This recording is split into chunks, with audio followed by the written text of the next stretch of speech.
ఇకపై మీకు ఇష్టమైన ఫేవరెట్ సీరియల్స్ యొక్క ఫుల్ ఎపిసోడ్స్ యూట్యూబ్లో అందుబాటులో ఉండవు. కేవలం సన్నెక్స్లో మాత్రమే ఫ్రీగా చూడొచ్చు. ఏంటి మాలతి, సోనీకి క్యాష్ ట్రాన్స్ఫర్ చేయమంటున్నావు?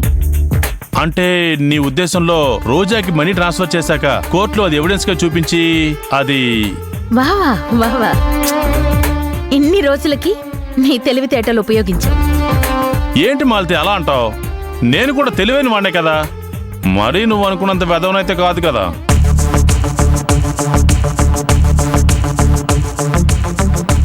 మామ్స్, ఎందుకు డాడ్ అలా టీజ్ చేస్తావు? టీజ్ చేయడం కాదు బేబీ, చివరికి కేసులో నన్ను ఇరికించి నన్ను దోషిగా నిలబెట్టి మాలతి నువ్వు తప్పించుకుందామని చేస్తున్నారు. నాకైతే డౌట్ గానే ఉంది. అలా ఎలా జరుగుతుంది డాడ్? ఎక్కువ మాట్లాడితే అలా చేసినా చేస్తాను. ఆహా, నువ్వు అలా చేస్తే నేను ఊరుకుంటానా?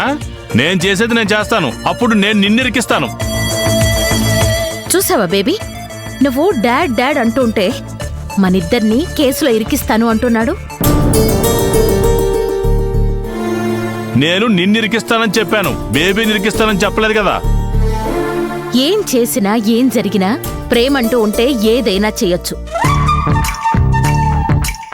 నీకసలు ప్రేమ లేదు, ఏమీ లేదు. ఇప్పుడే బ్లాక్మెయిల్ చేస్తున్నావు. నిత్య కోసం కేసులో లొంగిపోతాను, ఆ కేసుని నా మీదేసుకుంటాను అని అనాలి. అది మంచి ఫాదర్ లక్షణం. Moms, please stop it. అవకాశం దొరికిన ప్రతిసారి డాడ్తో గొడవ పెట్టుకుంటావు.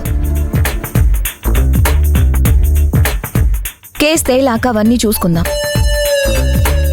డాడ్ మనతో జర్నీ చేస్తున్నాడు కదా,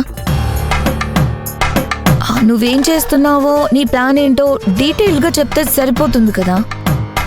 చెప్తున్నాను కదా, ఈ కేసులో చివరిదాకా ఒక ప్లాన్ ప్రకారం ఫాలో అవుతున్నాను. అన్ని ఎవిడెన్స్లు